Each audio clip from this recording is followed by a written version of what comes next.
Good morning. Paul, Branson, great to be in worship with you this morning. Wow, what a great morning.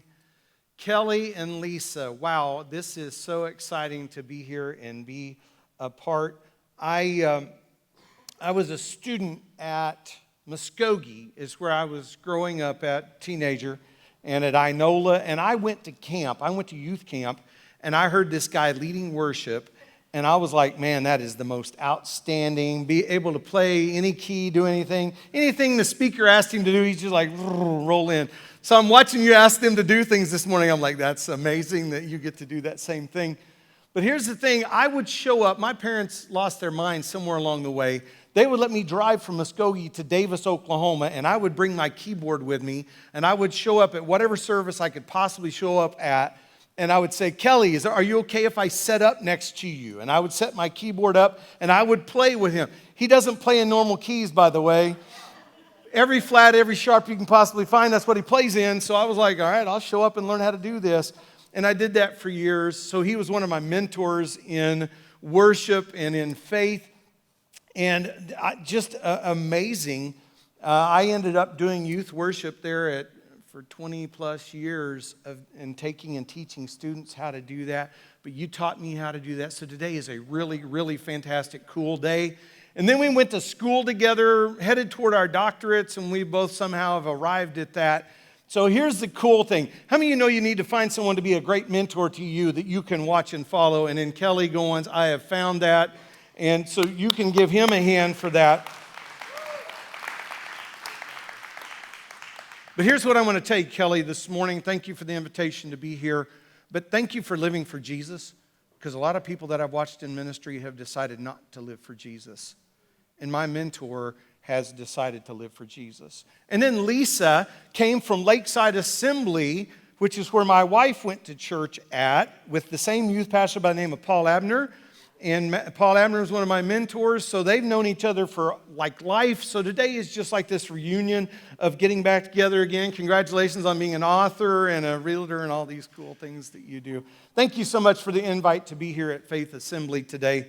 Man, in your worship time today, you said these words, the importance of hope, the opposite of hopelessness.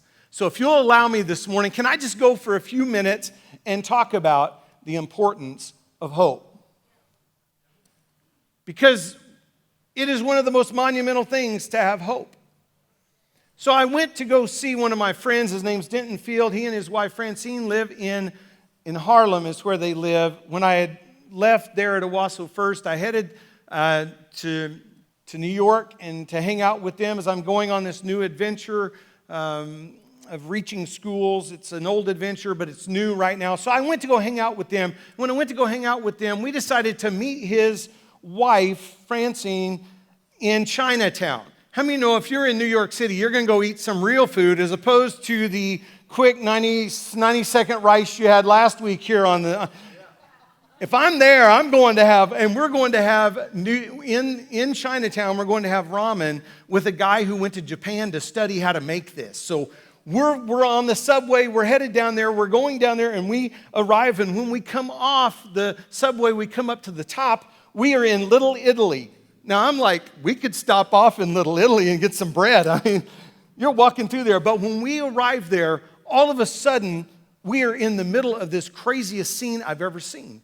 And I think she's going to have the pictures of it, and it's going to be a little bit of video. But we come up, and all of a sudden, here it is. For every block, for blocks and blocks and blocks, there are lights, there are sirens, I'm seeing firemen getting off a school bus. They're all in full gear. They're 100%, and I'm like, there's got to be a serious fire going on right down here.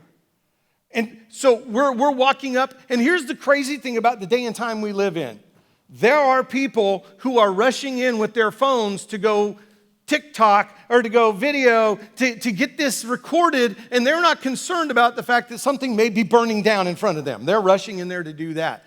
But as we're watching all this craziness go on, and there's not much police presence there, by the way, so no one's starting to cordon it off or make it where you can't get into it. No, instead, they're rushing in. But then as we're standing there, and of course we got our phone out to get some pictures and some video. That's what you do, right? Right? That's what you do. I mean, you never know what you're going to capture. But as we're watching this, people start coming that are in full gear. They aren't in kind of gear. They're in full gear. They've got their helmets on. They've got their air breathing set up on, because as they're headed in, they don't know what they're going to face. They just know that this is such a huge alarm fire that for blocks and blocks and blocks and blocks, there are trucks. And in Little Italy, it's like the roads are it's like downtown Tulsa, where the roads are this wide, and they're trying to get in, but they're going in. And then if you'll show the next picture there, and even the people in the ambulances, they've had to park blocks away, but they're rolling in.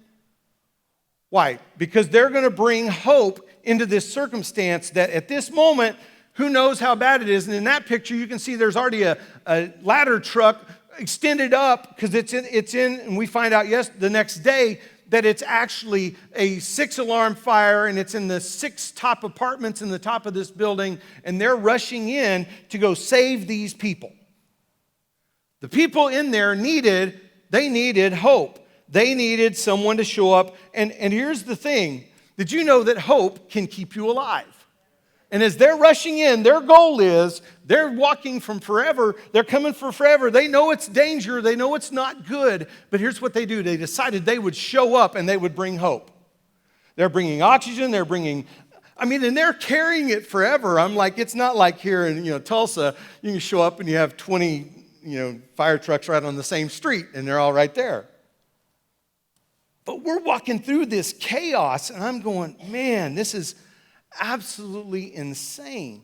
So we shoot a few videos, but then how many know that food is important? Anyone here, food important to you?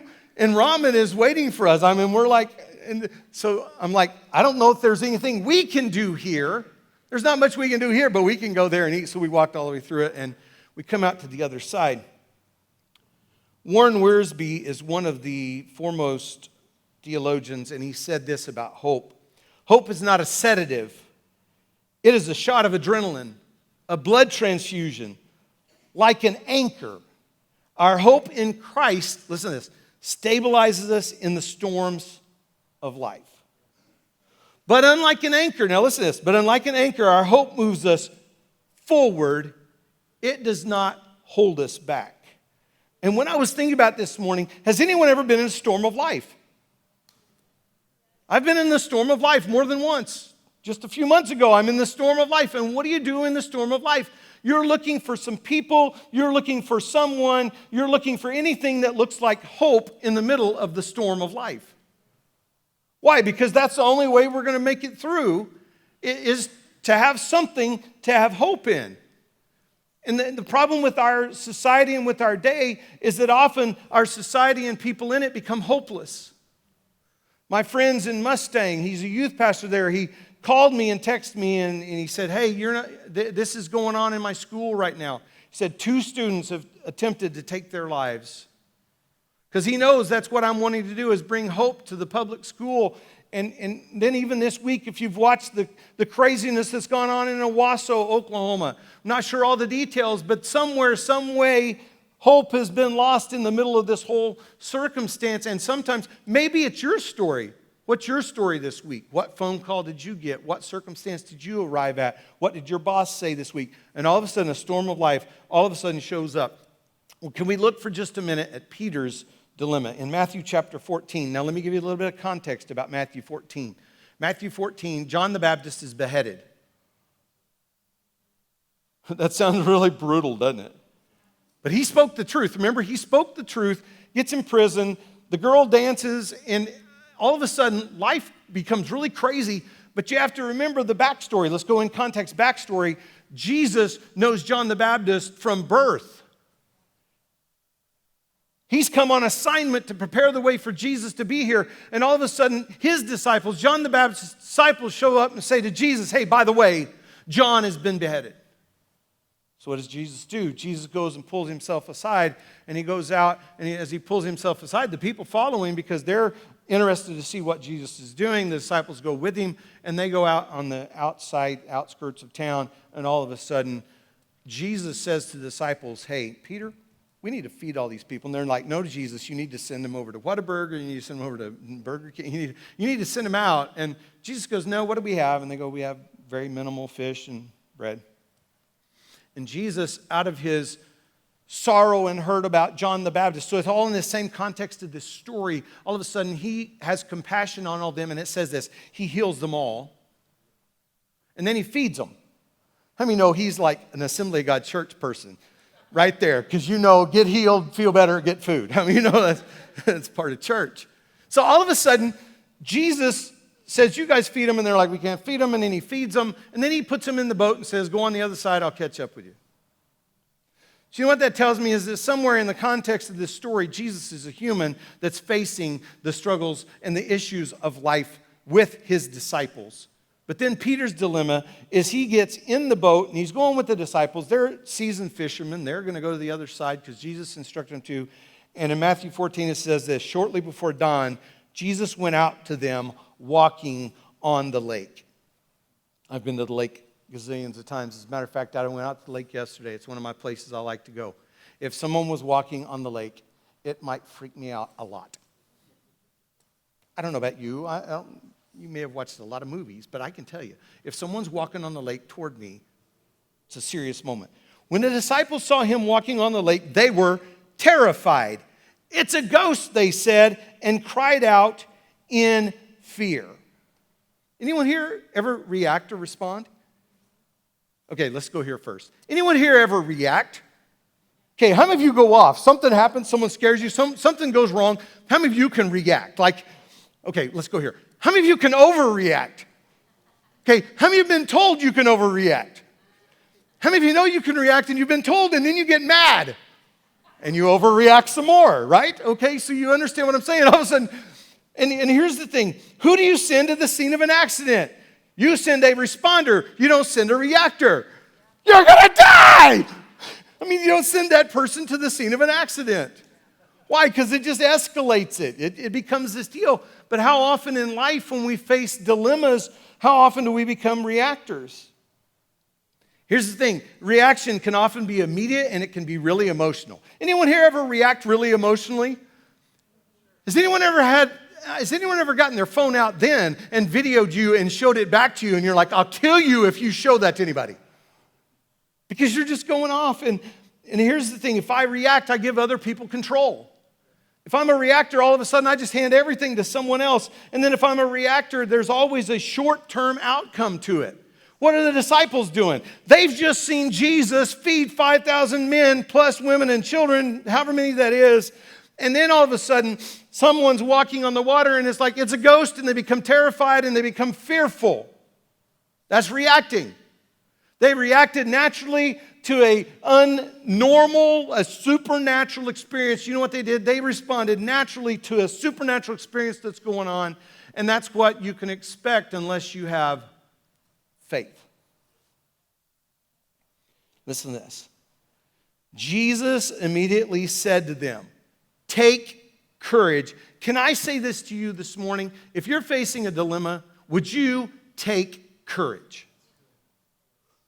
Because here's what he says. Take courage. It is I. Don't be afraid. How many of you sometimes just need Jesus to say those words to you? Kelly, as you're taking time this morning in worship, I'm like, man, you're preaching my message already. That right here in the moment, Jesus is like, don't be afraid.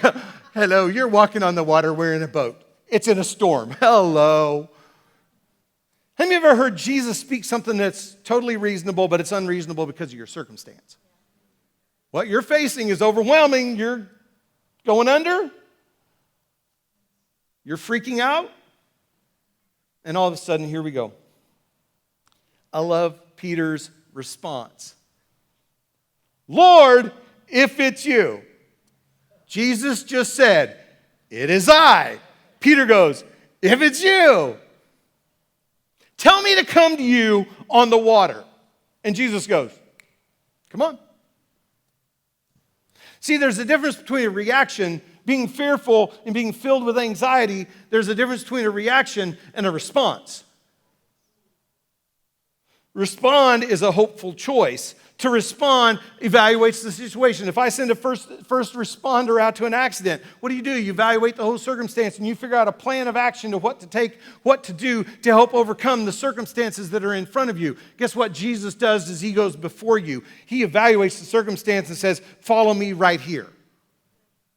What did Peter do? He said, hey, you know what? I'm all in. And can you even imagine for just a second? Think about this. Jesus had just looked at Peter and said, do we have anything to feed these people with? And he's like, nope, we don't. It's going to cost a whole bunch of money. Send them home. I don't have the supplies. Have you ever been put in a circumstance where you should be able to deliver, you can't deliver, and you feel disappointed in yourself? So Peter's just leaving this disappointing moment of not being able to do what Jesus had just asked him to do. He said, all we got is this little bit of food, and Jesus, you're going to have to do it. And Jesus did it, hands it out, makes it happen. In this moment, though, I love Peter's response. He's like, if it's you, I know you just said it's you, but if it's you, tell me to come to you. And he says, come on. And then guess what? Peter maintains enough self-control in this moment. Did you know responding means you maintain enough self-control that you have a long-term view and you decide that, hey, you know what I'm going to do? You can choose to be a responder. And he chose right in that moment to be a responder because he wasn't going to feel the same thing he felt the day before. And he just decides he's going to step out. And as he steps out, he starts to walk on water. And he walks on water. Peter, a human being walking to another human being by the name of Jesus Christ, walks on water. Can I tell you what? This is a supernatural moment, period. No one else can duplicate this. It's this supernatural moment that's going on, and all of a sudden, Peter gets out of the boat, walks on the water, came to Jesus, but when he saw the wind, okay, think about this for a second. How many of you can see the wind? How many of you can see the wind? I don't know that we can see the wind, but how many know we can see the result of the wind? How many saw the video of everything happening up in Texas where this fire is coming and you're not seeing the wind coming, you're seeing the fire and the dirt and the everything, and these are seasoned fishermen. So guess what they're seeing? They're seeing the results of the wind. Peter sees the results of the wind. So it must be a catastrophic storm. A fisherman who's been raised on the lake, been raised fishing, that's what he does. That's what he goes back to. It is what he knows. If he's seeing the wind, he is seeing something going on. And maybe that's how you view your life right now today. No one's seen this kind of storm. No one has any idea what I'm in. No one has any idea what's going on. When he saw the wind, he was afraid and beginning to sink. Listen to what he did. He cried out, Lord, save me. Can I tell you this morning, if you're in a storm, if you're trying to figure out what to do and you've reacted already and you want to respond, would you respond like this and say, Jesus, save me?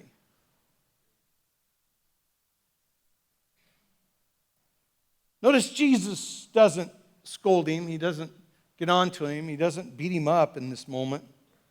He just says, you of little faith, as he reaches out and catches him. He doesn't let him drown and go, well, you have little faith. Instead, you know what he does? Grabs him, pulls him up. Why did you doubt? His courage just a second ago to step out of the boat. I'm the man, step out, let's go. Why did you doubt? You just walked on water. You're just, what? How many of you ever find yourself and you ask yourself, going, what are you doing? Why are you so all over the place? What's going on with you? Here's what I know. Reactors bring despair, but responders bring hope. Will you be a responder in this day and time? And when they climbed to the boat and the wind died down, oh yeah, because Jesus controlled that, by the way, then those who were in the boat worshiped him, saying, truly you are the Son of God. Here's what I can tell you. Hope will keep you going. But let me talk about Peter for just a second. Did you know from this point forward, the rest of the disciples understood that Jesus was the Messiah? Up to this point, they didn't understand that he was the Messiah. That's why they were fearful and afraid in the back of the boat, going, But because from this moment forward, all the way to their death, do you understand in this moment, because of one person's courage, one person's response of stepping out of the water and walking to Jesus, all of a sudden their identity was placed in Jesus Christ, the Messiah, instead of just Jesus Christ, the great teacher, the great rabbi. They'd enjoyed that. They'd even seen him feed all these people. That wasn't enough. But this moment, because of their peer stepping up and saying, I'm going to decide to be a follower of yours. I'm going to decide to walk to you. I'm going to decide in the midst of all this chaos, I'm going to decide that I'm going to follow you. Do you understand that a human's response to Jesus all of a sudden led all of his human friends to understand that Jesus was supernatural and that he was the Messiah? So here's my question this morning, and I'm going to wrap this up really quick because I wouldn't want to go long, like Lisa does very often. Think about this. What kind of mindset do you have? You ever tried to change someone's mind? Anyone that's married here, have you ever tried to change your spouse's mind? How many after you've been married for a little while, you just go, this is an attempt at futility, this is pointless, this is dumb. And one of the authors that I've read, her name is Carol Dweck. She wrote this book called Mindset, and she said this: there's two kinds of mindsets. There's a fixed mindset or there's a growth mindset. There's one of two. And here's the thing. Have you ever tried to change your own mind? How many of you ever struggled to change your own mind on what you're doing? But the truth is, the only person who can change your mind, it is you. You can change your mind. Anyone here? Okay, don't hit anyone with an elbow or anything like that. Have you ever, your spouse or your friend or someone's changed their mind from how they thought one way, and the next time you met them, they thought completely different, and you looked at them like, what just happened to you? All of a sudden, they loved this food, and then they hated that food, and you're like, what? Or maybe they wouldn't do this, and then all of a sudden they're doing that all the time, and you're like, what in the world just happened? Because they changed their mind. So here's the thing. If you have a fixed mindset, you're going to stay like the disciples in the boat, fearful and afraid. Here's what I love about Peter. Peter had a growth mindset, and he said, I'm coming to you, Jesus. But can I tell you, even more powerful than either one of those two mindsets is this: having a transformed mind. What kind of mindset do you have? I can change my mind, but what happens if God transforms my mind? What happens if God can transform my mind? Here's what he does. Number one, hope gives you purpose. In the middle of not understanding, of not knowing what's going on, here's what I know, is that God can give you purpose. Number two, hope gives you purpose. It transforms your mind. Romans 12:2 says this: do not be conformed to the pattern of this world, but be transformed by the renewing of your mind. Listen to this. Then you'll be able to test and approve what God's will is, his good, pleasing, and perfect will. Next thing is, hope gives you a future. God's will is about your future. Do you know he's interested in your future? So much so that he died on a cross so that he could give you a future. So he could guarantee your future. That's how much he loved you. So here's the thing. Hope gives you a future. So my question is, where will I find you this morning? Peter's response to Jesus shaped all the rest of the disciples' future. Think about that. Peter's response to Jesus shaped all the rest of the disciples' future, because all of a sudden they realized who Jesus was. Will you be a distributor of hope? I told you that's what I've set out to do. Did you know Jesus was prophesied about in Isaiah? This is really pretty amazing. And the prophecy in Isaiah says that he would save us all and he would heal us all. And then Jesus is right here in the middle of it. So right where I stepped into the story in Matthew for just a second is when Jesus is demonstrating that he'll heal. Out of their needs, Jesus all of a sudden healed them all.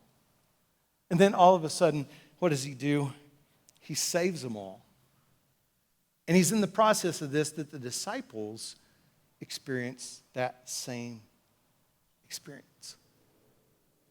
Hope brings you life, and then you give hope to others.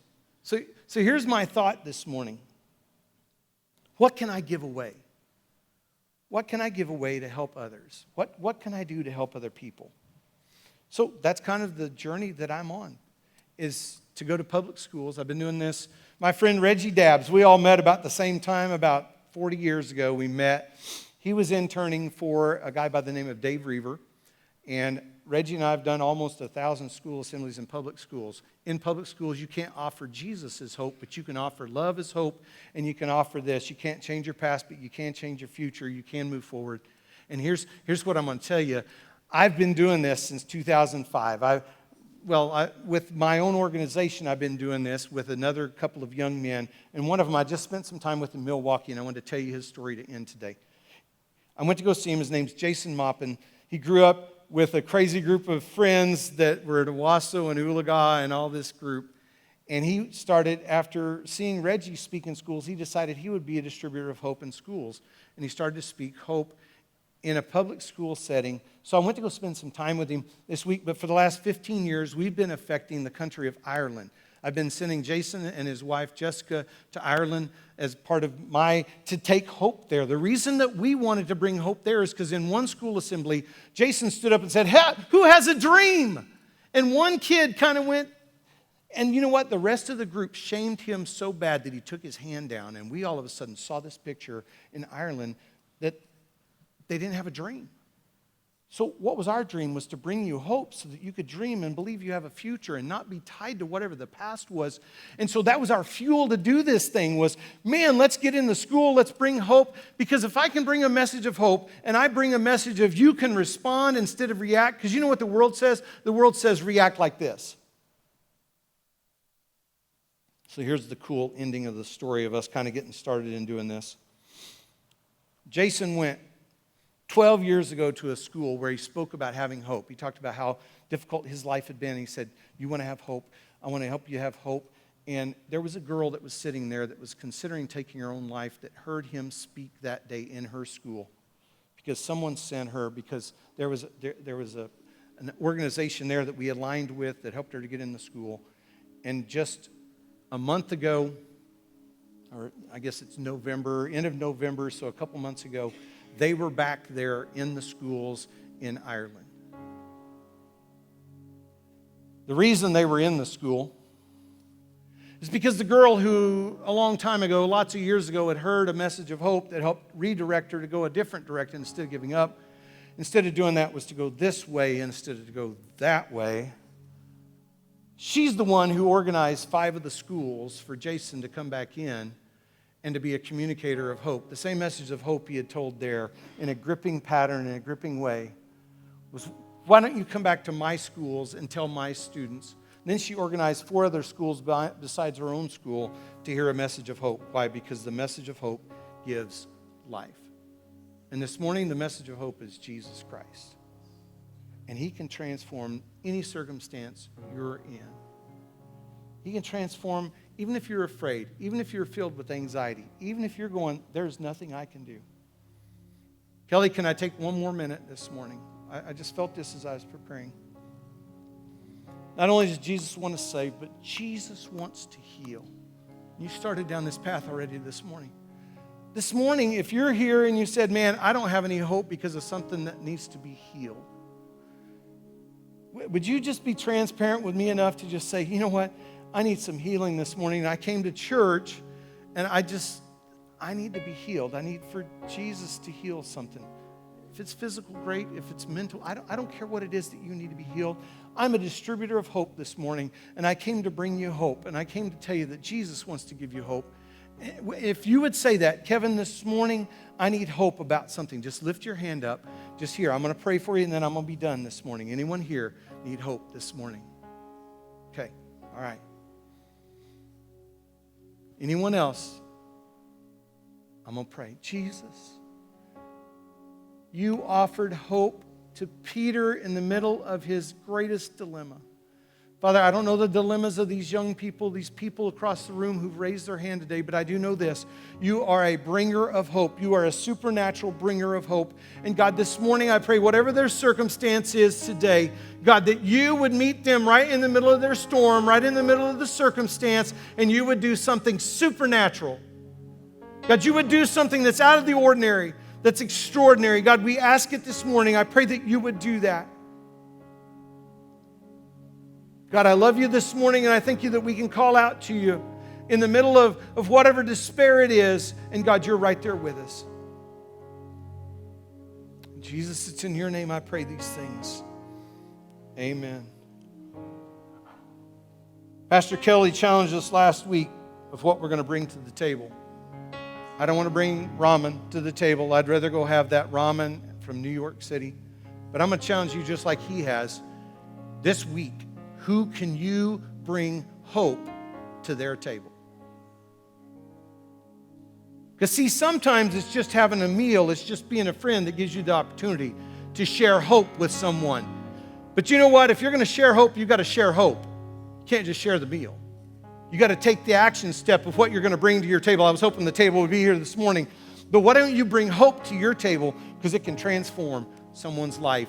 And then if someone's life is transformed, you don't know what other 5 tables they're going to bring that hope to. God bless you.